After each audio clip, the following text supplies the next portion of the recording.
marriages are like fine wine. The longer you let them age, the better they are. Hello and welcome to The Meeting Place. We're your hosts, Mariah and Richi Sede. And we welcome people from diverse backgrounds to share their stories of overcoming mental and emotional setbacks and challenges to enhance their life, work, relationships, and mental health. If you're wanting to grow as a person or turn your wildest dreams into actionable goals, this podcast is for you. Each episode will include practical tools from us, a husband and wife therapist team, helping you to grow mentally, emotionally, and relationally so that you can build your ideal life. Transformation starts here. Hello, my name is Mariah Sede. And my name is Richi Sede.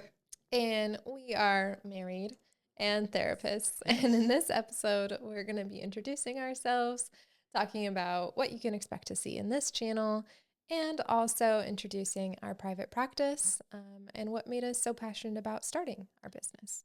Yes, The Meeting Place is a special podcast for us because it relates to our last name.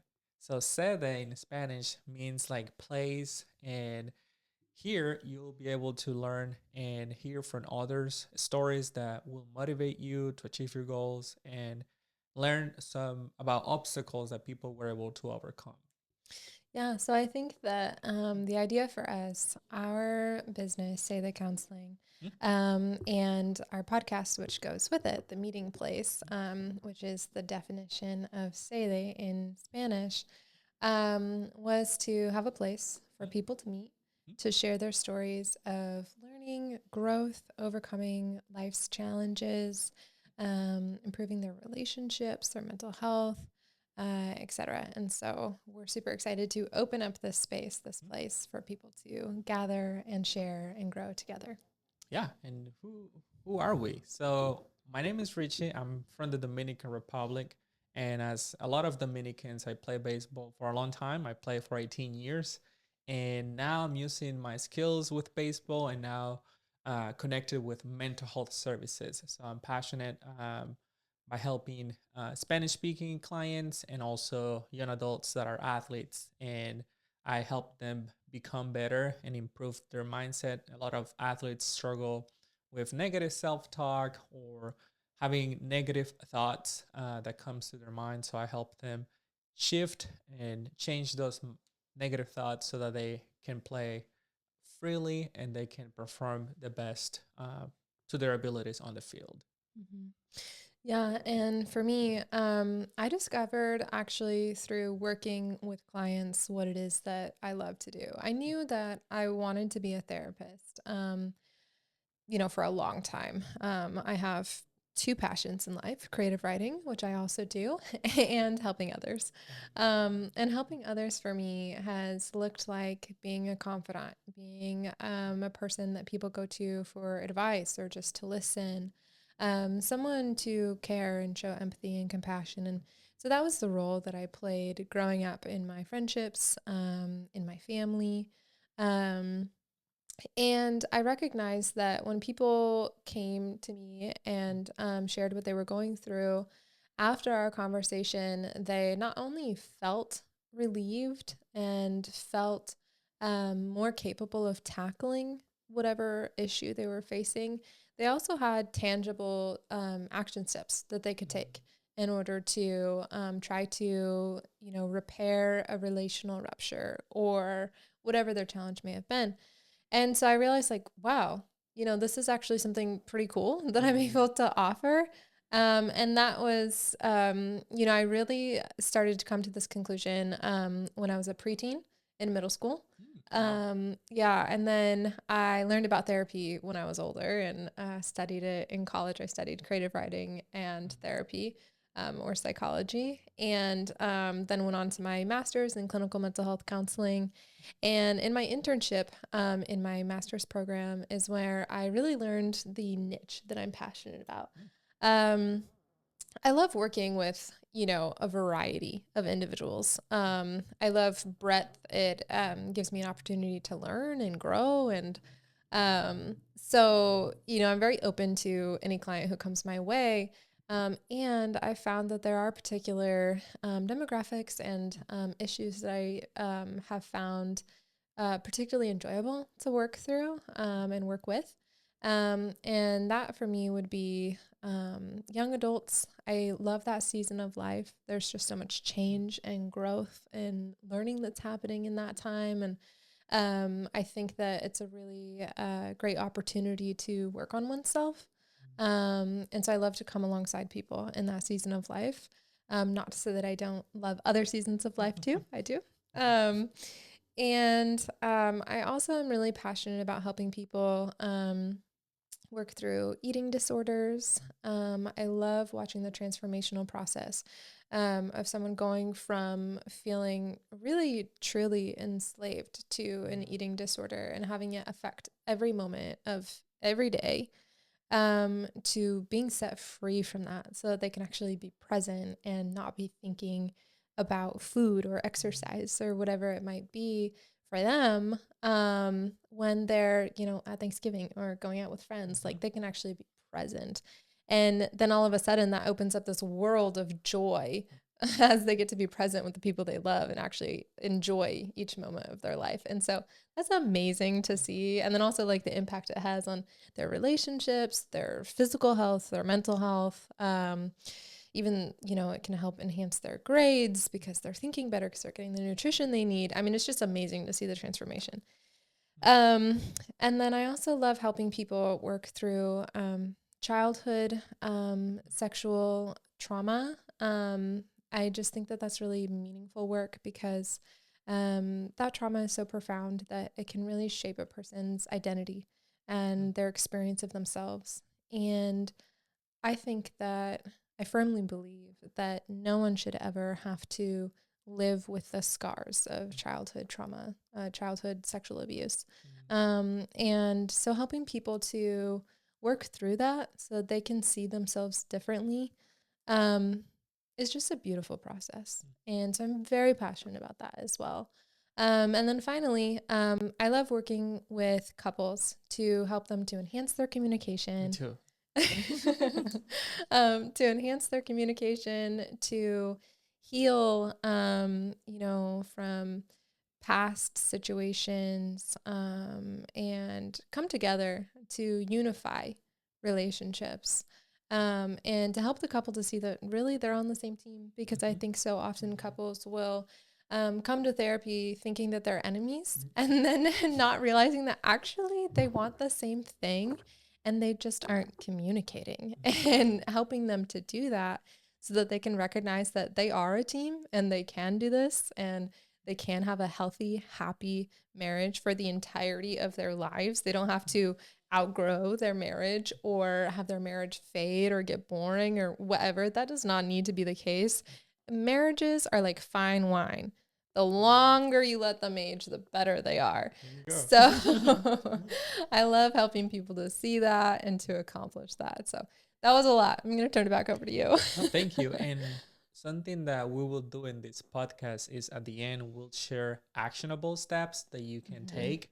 And I'm curious to know what will be the action steps that we have for today. So stay tuned if you want to hear more about that. So about me, so I'm passionate about sports, and as a baseball player, I struggle a lot with negative self talk in specific, because whenever I saw the scouts showing up at the stands, or my parents when they were present, oh my goodness, the world kind of ended, and I wanted to perform the best to my abilities. However, it turned out that I started making errors, or whenever I was taking it at bat, I was taking swings at really bad pitches. It was insane. I was a different person, and I wish I had someone, either a mental health or counselor or a mental performance coach, uh, who could have helped me to say, "Hey, Richie, calm down, use these techniques." It may be breathing,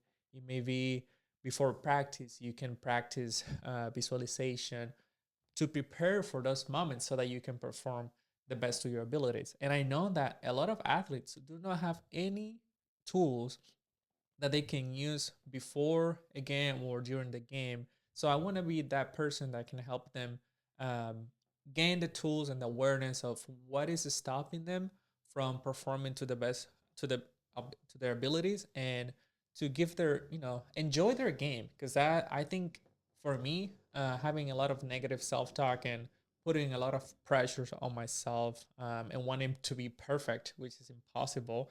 But those ideas, so I wish I had someone, and that's why I'm passionate about helping athletes, and also Spanish speaking clients.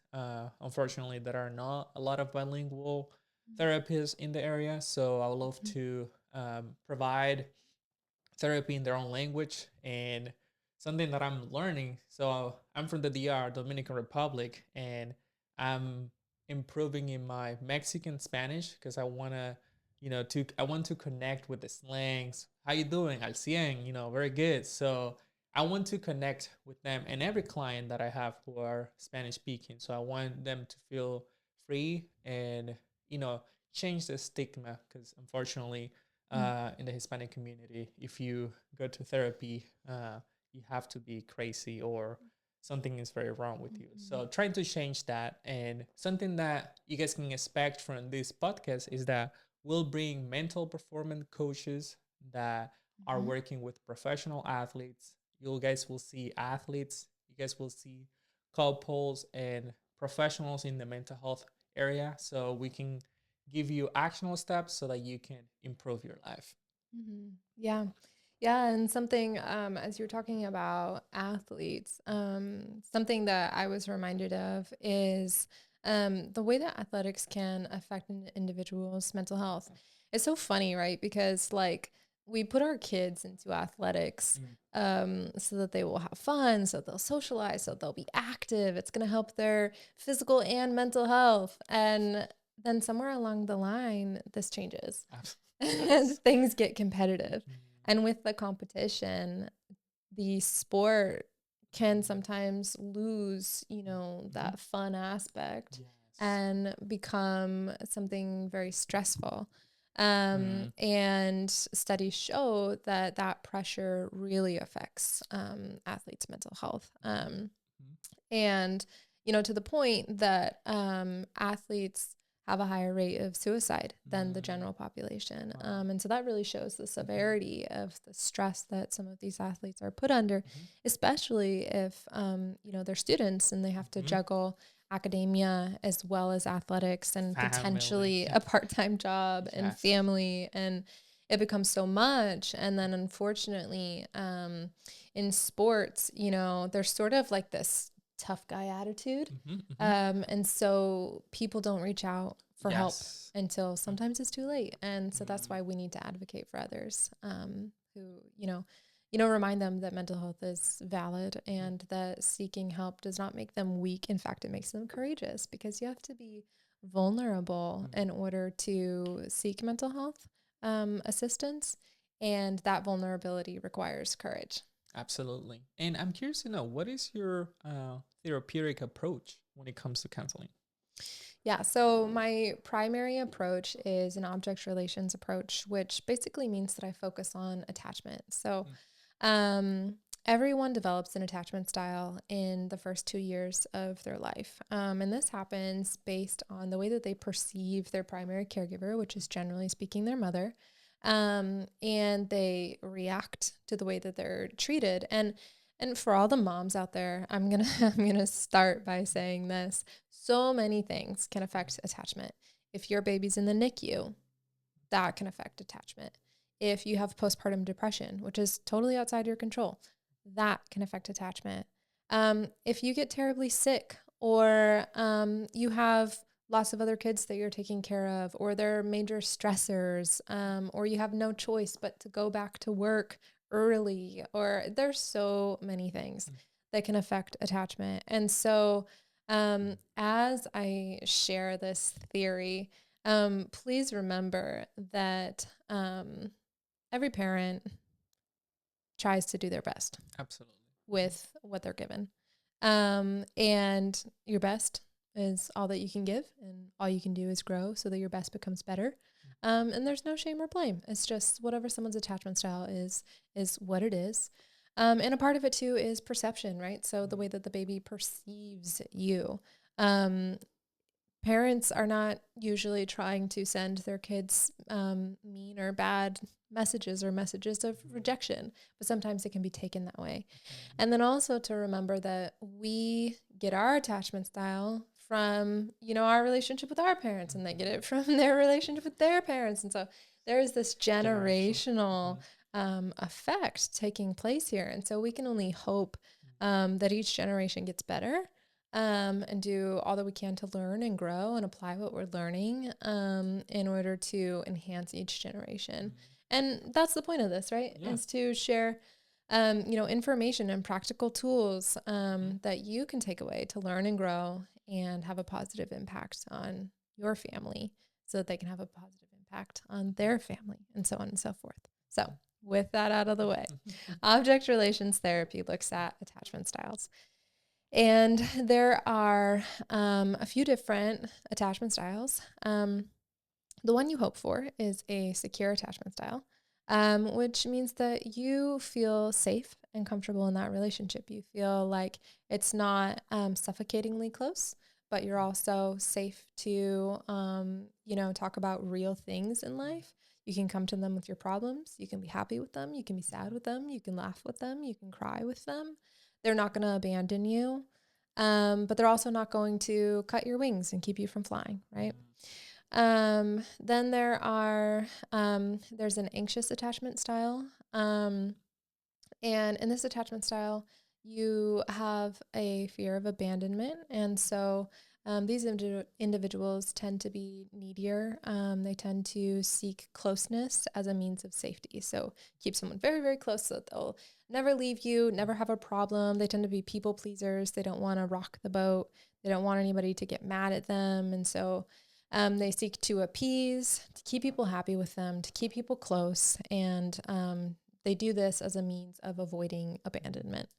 Then you have your avoidant type, which also, funnily enough, it's sort of the opposite of anxiety, but also with the same core fear of abandonment. They just go about avoiding that in a different way. And so what they do is they keep distance in the relationship. You might have an argument with them and they just ignore it. They may they might be, hyper independent and never rely on somebody else. They can't handle healthy interdependence where two rely on one another in a healthy way. No, they must be, hyper independent because they can't need you, right? They might not share their emotions. They might not be super receptive to hearing yours. And this avoidant type seeks to protect against abandonment by not getting close enough to let it hurt. So if you leave me, okay, we weren't that close to begin with. That's, sort of what that type is trying to accomplish. And then there's the super confusing and complicated blend of anxiety and avoidance. And so that looks like trying to do both things at once, which can be confusing for the person with it's called disorganized, the disorganized attachment style, and confusing for the people around them. Because, one day they might push you away, and then the next day they might say, oh, no, I'm sorry. Let's get dinner. Let's get over it. Let's talk about it. And then they might go back to avoiding. And there are different ways that people learn these attachment styles, and I'll get more into that later because you guys didn't come here for a psychology lesson, but there's a little bit about that approach. And then, of course, a part of every theory is cognitive behavioral therapy. There are components of CBT in every theory, and so that's looking at your thoughts, your behaviors, and while it's not in the name, emotions as well. And how all of these things affect each other, and how you can change a piece of the system in order to affect the others, in order to improve your mental health, your relationships, so on and so forth. And then I like to take a holistic and relational approach. So if you know anything about neurobiology, back to the psychology lesson. In neurobiology, there's also what's called mirror neurons lighting up. So like if I smile at Richie, right, that's sending him some sort of message. And his brain is going to pick up on what my face is telling him. And the neurons in his brain are going to have a reaction. And so there's no way around it. Relationships with others will affect us. And the therapy relationship is used intentionally as a tool to help you in relationship to light up the right parts of your brain at the right time in order to help you to transform and grow. So, without being too technical or complicated, I care a lot about the therapy relationship, and I believe that that's Makes where sense. growth happens. Yep. Um, and I love to take a strengths-based approach. So I love focusing on your strengths, helping you to enhance those strengths and build you up and help you to become more independent throughout the process instead of fostering dependence upon me. I want to make you independent so that after your therapy with me is done, you have the tools and you've changed as a person enough to be able to continue this upward movement in your life. And I know there's more that I'm forgetting, but I think that was a lot. So, Yeah, and I would love to hear, because for some people this may be new information, mhm. and they're like, "Oh my gosh, I've been making this mistake this my whole life. This is how I'm relating to others." I would like to Mhm. hear a few actionable steps after I share a little bit about my therapeutic approach. Oh, I remembered one more thing. Okay, so really quick before I pass the ball, another thing that I really care about, some techniques that I use in therapy, um, is experiential techniques. And so this can be visualization, imaginative work, um, dreams work in some cases. Don't think too Freudian. We'll get more into that. It's not Freudian. And then, I mean, the roots are Freudian, but it's not Freudian. Um, and also, like memory work. So, like, um, I don't want to dive too much into it because it's really complicated, but in the therapy room, walking through those memories and in a very experiential way, and then intervening at key points in order to heal trauma, to help people change the way that they view themselves, to enhance their sense of self. And then finally, I like to do sort of embodied work, for the purpose of grounding and really utilize neurobiology and understanding that our nervous system plays a key role in the storage of trauma and also in healing. So now I'll pass the ball. Okay, yeah. I mean, I'll keep it simple. So my similar to your approach when it comes to CBT, how our thoughts impact our emotions and how our emotions impact our behavior. I do that a lot with athletes, and then strength based approach. I've noticed that not a lot of us have people that compliment us with our positive changes. So I can see how my clients appreciate that a lot because they don't hear that a lot. So that's super meaningful. And I like to use an internal family approach, understanding the different parts that are coming into play in different scenarios, maybe at work, maybe with family members. So understanding those so that way we understand what is trigger and how we can help. What is that part of us asking us? What does that need from me at this moment? Because sometimes we have part of us that are, my child's self and is asking you for attention, but instead you're using work to avoid to address that. So understanding where are those parts coming on. As we come into an end, I would like to hear Mariah. I mean, you explained it very well. The attachment style, and I'm curious to know what can the listeners do to understand their attachment style, and what can they do to have a healthy attachment style. Mm-hmm. Yeah. So as I was explaining the different types of attachment styles, you were probably listening and one of them stood out to you and you thought, oh gosh, yeah, that's kind of the way I am in a relationship. And so if one did stand out to you, you could research that, look more into it.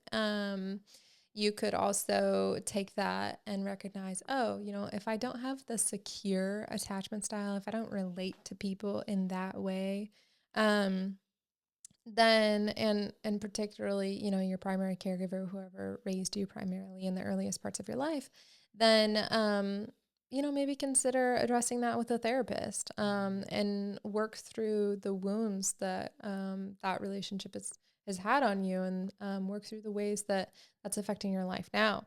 The first step to growth in any area of life is awareness. So first, being aware of what you think your attachment style is, and then being aware of when that's coming up, being aware of your projections, because that's effectively what we do with our attachment styles. We take the model that's been given to us in our relationship with our primary caregiver, and we project that onto other people. So let's just say, for example, someone has an avoidant attachment style. And so in their relationship with their primary caregiver, they learned that the best way to keep themselves emotionally safe was to avoid emotionally. Now they're married and they have a wife, and this wife is trying to connect with them emotionally, and they're not letting her in, and this is causing tension. Okay, ask yourself, is your wife the same as your primary caregiver? Or are you going to be safe sharing your emotions with them and receiving what they have to say about their emotions? If you are safe, then challenge yourself, stretch yourself to become a little bit more receptive to hearing their emotions without being guarded, and to share yours, as uncomfortable as it may be. Take baby steps. And also, ask yourself, how do you know if you're safe in this relationship? When you share your emotions, what sort of reaction do you get from your spouse? When they share yours, or when they share theirs, how are they sharing it? And what sort of impact does that have on you? And is that impact a direct result of what they're saying or how they're saying it? Or is it a projection from you that you're taking from your relationship with your primary caregiver? And then if you're not safe in that relationship, this is an opportunity to go to therapy, to learn and grow and heal and become a safe space in your marriage, where they're a safe space for you and you're a safe space for them. So yeah, I think the very first step is awareness, being aware of yourself. What is real here and now, and what is a projection from my past? Thank you so much for sharing, Mariah. And I hope that you guys can put it into practice and expect a podcast from us every other week. And we're happy to interact with you guys. Please leave us a comment. And so we learned what's going on in your mind and how we can improve. So thank you so much for staying tuned and share this with someone. Yeah, we'd love to know what we can do better. So that sort of feedback would be warmly welcomed. We hope to see you in the next one. If you took something meaningful away from this episode, we hope that you will like this video, you will subscribe to our channel, and share it with a friend. Also, don't forget to check out our website or the link below so that you can download exercises that you can put into practice to help you to incorporate some of the key tools covered in this episode. Bye for now. See you in the next one. Until then, keep growing.